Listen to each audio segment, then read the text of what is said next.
하나님의 은혜와 평강이 오늘도 여러분의 삶의 자리마다 충만히 임하시기를 기원합니다. 기도하겠습니다. 하나님 아버지, 한 주의 마지막 날 토요일입니다. 한 주를 돌아보며 하나님의 거룩한 은혜 앞에 서는 귀한 이 아침이 되게 하시고, 하나님의 말씀으로 우리를 살펴 하나님의 거룩하심 앞으로 나아가는 귀한 복된 거룩한 시간 되게 하옵소서. 특별히 말씀을 통해서 나를 살피고 하나님의 거룩한 은혜 앞에 이르게 하시고 주의 충만하심 앞에 이를 수 있도록 그리 역사하여 주옵소서. 감사드리며 예수님의 이름으로 기도하옵나이다. 아멘. 오늘 보실 하나님의 말씀은 히브리서 12장 14절 말씀부터 29절 말씀까지를 같이 보겠습니다. 14절입니다. 모든 사람과 더불어 화평함과 거룩함을 따르라. 이것이 없이는 아무도 주를 보지 못하리라. 너희는 하나님의 은혜에 이르지 못하는 자가 없도록 하고 또 쓴 뿌리가 나서 괴롭게 하여 많은 사람이 이로 말미암아 더럽게 되지 않게 하며 음행하는 자와 혹 한 그릇 음식을 위하여 장자의 명분을 판 에서와 같이 망령된 자가 없도록 살피라. 너희가 아는 바와 같이 그가 그 후에 축복을 이어받으려고 눈물을 흘리며 구하되 버림바가 되어 회개할 기회를 얻지 못하였느니라. 너희는 만질 수 있고 불이 붙는 산과 침침함과 흑암과 폭풍과 나팔 소리와 말하는 소리가 있는 곳에 이른 것이 아니라 그 소리를 듣는 자들은 더 말씀하지 아니하시기를 구하였으니 이는 짐승이라도 그 산에 들어가면 돌로 침을 당하리라 하신 명령을 그들이 견디지 못함이라. 그 보이는 바가 이렇듯 무섭기로 모세도 이르되 내가 심히 두렵고 떨린다 하였느니라. 그러나 너희가 이른 곳은 시온산과 살아계신 하나님의 도성인 하늘의 예루살렘과 천만 천사와 하늘에 기록된 장자들의 모임과 교회와 만민의 심판자이신 하나님과 및 온전하게 된 의인의 영들과 새 언약의 중보자이신 예수와 및 아벨의 피보다 더 나은 것을 말하는 뿌린 피니라. 너희는 삼가 말씀하신 이를 거역하지 말라. 땅에서 경고하신 이를 거역한 그들이 피하지 못하였거든 하물며 하늘로부터 경고하신 이를 배반하는 우리일까 보냐. 그때에는 그 소리가 땅을 진동하였거니와 이제는 약속하여 이르시되 내가 또 한 번 땅만 아니라 하늘도 진동하리라 하셨느니라. 이 또 한 번이라 하심은 진동하지 아니하는 것을 영존하게 하기 위하여 진동할 것들이 곧 만드신 것들이 변동될 것을 나타내심이라. 그러므로 우리가 흔들리지 않는 나라를 받았은즉 은혜를 받자 이로 말미암아 경건함과 두려움으로 하나님을 기쁘시게 섬길지니 우리 하나님은 소멸하는 불이심이라. 아멘. 우리는 어제 믿음을 경주에 비유하면서 이 경주를 잘 끝낼 것을 당부하는 히브리서 기자의 권면을 생각해 보았습니다. 어제 말씀이 경주에 관한 개인적인 측면이라면 오늘 본문은 더불어 살아가는 사람들과의 관계에서 점검하고 있는 부분입니다. 히브리서 기자는 그 방법으로 모든 사람과 더불어 화평하고 거룩함을 따르라고 말씀합니다. 그리고 이것이 없이는 아무도 주를 보지 못하리라고까지 이야기합니다. 모든 사람과 더불어 화평하게 지내는 것이 11장 믿음의 선진들이 걸었던 믿음의 길이라는 것입니다. 히브리서 11장에 나오는 믿음의 선진들은 믿음을 지키기 위해 타협하지 않고 목숨을 내놓고 지켰던 사람들입니다. 그런데 12장에서는 모든 사람들과 화목하라, 화평하라 라고 이야기합니다. 여기서 말하는 화평함은 다투지 않고 사이좋게 지내라는 단순한 뜻이 아닙니다. 성경에서 말하는 화평, 샬롬은 완전한 평화입니다. 그 샬롬의 화평을 얻는 비결을 성경은 이렇게 말씀합니다. 잠언 3장 1절 2절을 보면 내 아들아 나의 법을 잊어버리지 말고 내 마음으로 나의 명령을 지키라. 그리하면 이것이 네가 장수하여 많은 해를 누리게 하며 평강을 더하게 하리라. 하나님의 말씀에 순종하지 않고서는 인간은 절대로 마음의 평안을 누릴 수도 없고 화평할 수도 없습니다. 화평을 위해서 타협도 하고 거래도 하고 양보도 하고 심지어 다투고 싸우기도 하지만 쉽게 깨어집니다. 모든 사람과 더불어 화평하라는 것은 하나님의 말씀을 기준으로 삼고 하나님의 말씀에 순종함으로 관계를 이루어갈 때만 가능합니다. 화평함과 더불어 그래서 따라야 할 한 가지 가치를 오늘 시브리서 기자는 거룩함이라고 이야기하는 것입니다. 거룩은 하나님의 속성이고 거룩함을 따르는 것은 하나님을 닮아가는 것이고 하나님께 가까이 나아가는 것입니다.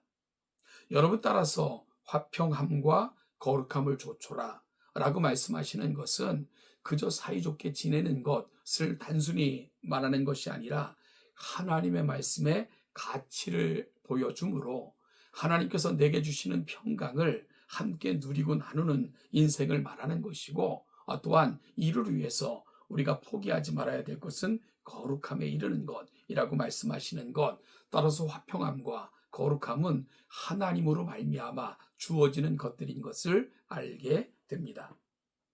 믿음이 없는 사람을 시브리서 기자는 하나님의 은혜에 이르지 못하는 자라고 말합니다. 하나님의 은혜에 이르지 못한다는 것은 열심히 노력하고 수고함에도 불구하고 미치지 못하는 경우를 말하는 것이 아니라 하나님의 은혜를 거절하거나 혹은 가볍게 여김으로써 하나님의 은혜에서 멀어지는 자들을 말합니다. 이들은 교회 전체에 악한 영향을 미치는 쓴뿌리처럼 될 수가 있으므로 경계해야 됩니다. 모세가 40년간의 광야 생활을 마치고 가나안 땅을 눈앞에 둔 모압 땅에서 이스라엘 백성들에게 남긴 유언과 같은 설교에서 이런 말씀을 합니다. 신명기 29장 18절을 조금 쉽게 번역된 성경을 통해 읽어보면 당신들 가운데 남자나 여자나 가족이나 지파가 주 우리 하나님으로부터 마음을 멀리하여 다른 민족의 신들을 섬기려고 해서는 안 됩니다. 당신들 가운데 독초나 쓴 열매를 맺는 뿌리가 있어서는 안 됩니다. 라고요. 모세가 말한 쓴 뿌리라는 표현은 우상 숭배와 관련되어 있습니다.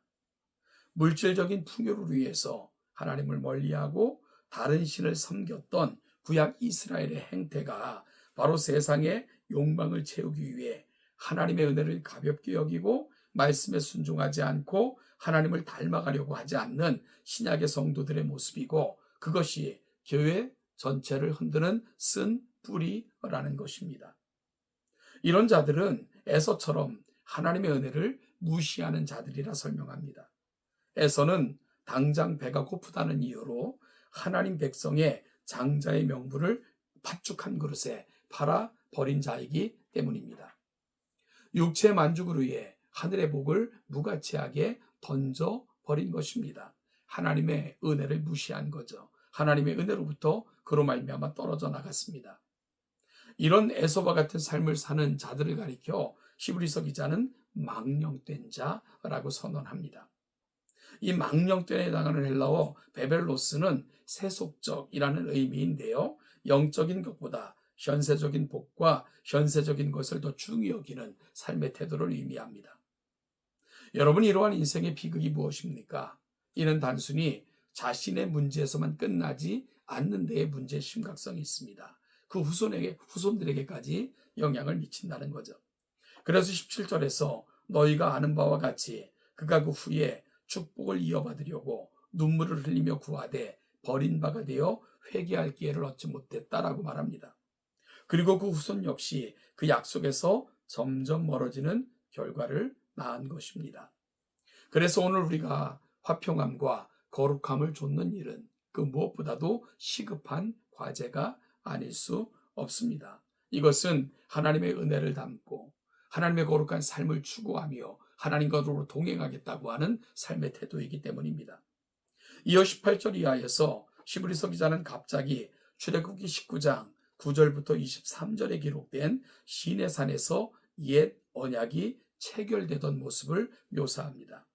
만져지고 불타오르고 침침하고 흑암이고 폭풍이 일고 나팔 소리가 울리고 무서운 말소리가 들리는 곳, 그래서 모세조차도 무서워했다라고 말합니다.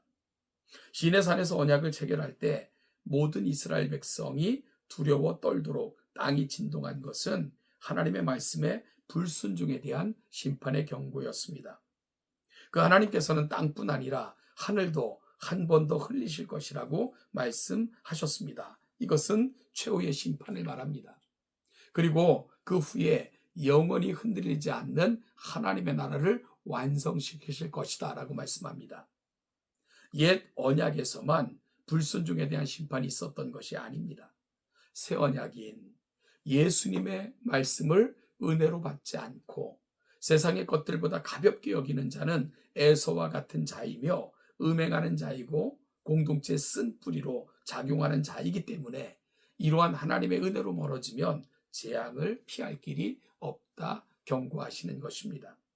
그러므로 히브리서 기자는 다음과 같은 겉면으로 마무리하고 있는데요. 참으로 귀한 도전을 줍니다. 28절, 29절입니다. 그러므로 우리가 흔들리지 않는 나라를 받았은즉 은혜를 받자. 이로 말미암아 경건함과 두려움으로 하나님을 기쁘시게 섬길지니 우리 하나님은 소멸하는 분이십니다.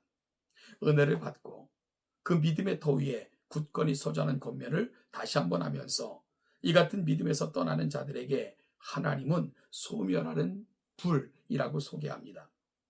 이 표현은 신명기 4장 24절을 인용한 것인데 이 구절에서 참된 하나님을 버리고 우상을 예배하는 자들에 대한 하나님의 질투와 분노를 묘사하면서 그러기에 마땅히 그분을 경외하는 삶을 살아야 한다고 권면하고 있는 것입니다.